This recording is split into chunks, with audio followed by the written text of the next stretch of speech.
మానవుల కష్టాలలో భగవద్గీత ఎలా సహాయపడుతుంది? దాని ఆవశ్యకతను గురించి తెలుసుకుందాం రండి. చివరి వరకు శ్రద్ధగా చూడండి.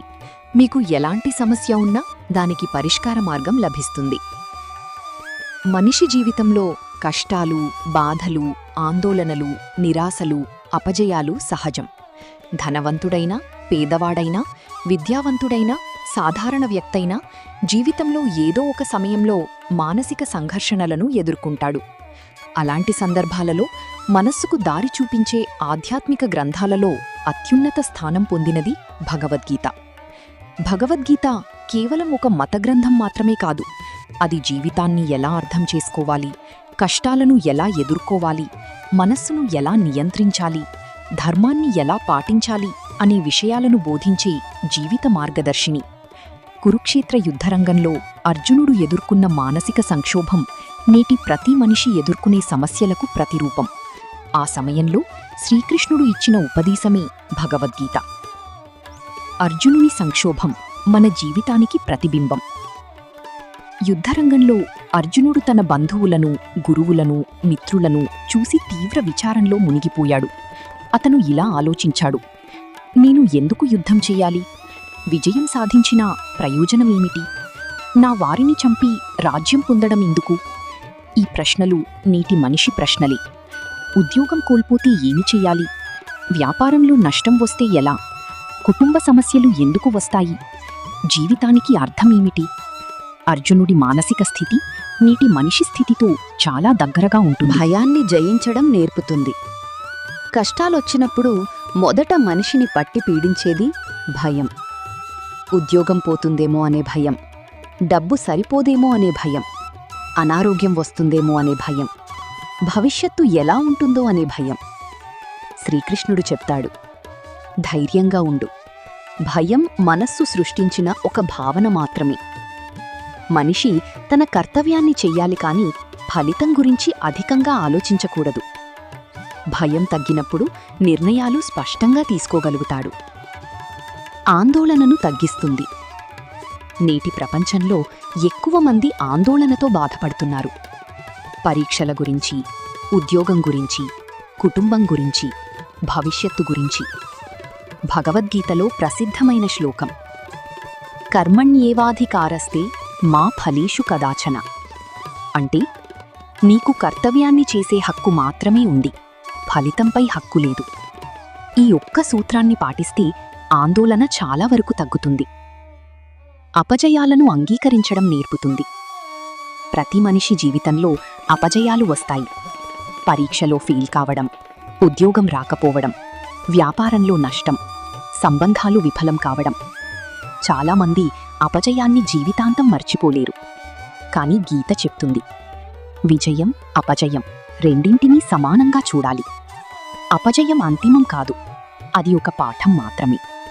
మానసిక ప్రశాంతతను ఇస్తుంది. బయటి పరిస్థితులు ఎప్పుడూ మన నియంత్రణలో ఉండవు, కాని మన స్పందన మాత్రం మన చేతిలో ఉంటుంది. భగవద్గీత మనకు చెబుతుంది: మనస్సును జయించినవాడు ప్రపంచాన్ని జయించినట్లే. ధ్యానం, భక్తి, స్వీయ నియంత్రణ ద్వారా మనస్సు ప్రశాంతంగా ఉంటుంది. నిరాశ నుంచి బయటపడే శక్తిని ఇస్తుంది. కొన్నిసార్లు మనిషి జీవితంపై ఆశ కోల్పోతాడు. ఎవరూ నన్ను అర్థం చేసుకోవటం లేదు, నా జీవితం వ్యర్థం, నేనేదీ సాధించలేను. అలాంటి సమయంలో గీత ఆశను నింపుతుంది. ప్రతి మనిషిలో దివ్యశక్తి ఉందని గుర్తు చేస్తుంది. కష్టాలు శాశ్వతం కావని చెబుతుంది. కోపాన్ని నియంత్రించటం నేర్పుతుంది. కోపం అనేక సమస్యలకు కారణం. గీతలో శ్రీకృష్ణుడు ఇలా చెబుతాడు: క్రోధాత్ భవతి సమ్మోహః. అంటే కోపం వల్ల వివేకం నశిస్తుంది. వివేకం నశిస్తే తప్పు నిర్ణయాలు తీసుకుంటాం.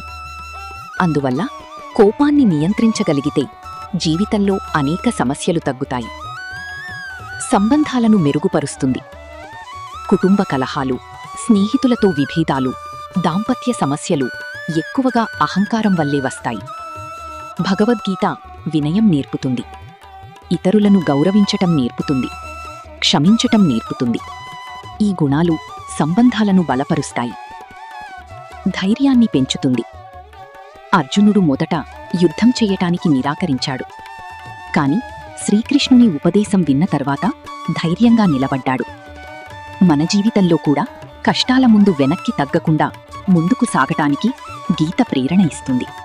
ఆధ్యాత్మిక బలాన్నిస్తుంది. భౌతిక సమస్యలను పూర్తిగా తొలగించలేము, కానీ వాటిని ఎదుర్కొనే అంతర్గత బలం పొందవచ్చు. ఆ బలాన్ని భగవద్గీత అందిస్తుంది. భక్తి, జ్ఞానం, కర్మ అనే 3 మార్గాల ద్వారా మనిషిని ఉన్నత స్థితికి తీసుకెళ్తుంది. నేటి జీవితంలో భగవద్గీత ప్రాముఖ్యత: విద్యార్థులకు ఏకాగ్రత పెరుగుతుంది, పరీక్ష భయం తగ్గుతుంది, క్రమశిక్షణ పెరుగుతుంది. ఉద్యోగులకు ఒత్తిడి తగ్గుతుంది, నిర్ణయ సామర్థ్యం పెరుగుతుంది, పనిపై దృష్టి పెరుగుతుంది. వ్యాపారులకు నష్టాలను తట్టుకునే ధైర్యం వస్తుంది, సహనం పెరుగుతుంది, దీర్ఘకాలిక దృష్టి ఏర్పడుతుంది. కుటుంబ సభ్యులకు ప్రేమ, గౌరవం పెరుగుతుంది, కోపం తగ్గుతుంది, సంబంధాలు బలపడతాయి. భగవద్గీత కేవలం ఒక పురాతన గ్రంథం కాదు, అది నేటి మనిషి జీవిత సమస్యలకు శాశ్వత పరిష్కారాలను చూపించే దివ్య మార్గదర్శిని. అర్జునుడు యుద్ధరంగంలో ఎదుర్కొన్న మానసిక సంక్షోభం నుంచి బయటపడినట్లే మనిషి కూడా జీవితంలోని కష్టాలు, బాధలు, భయాలు, నిరాశలు, ఆందోళనలను అధిగమించగలడు.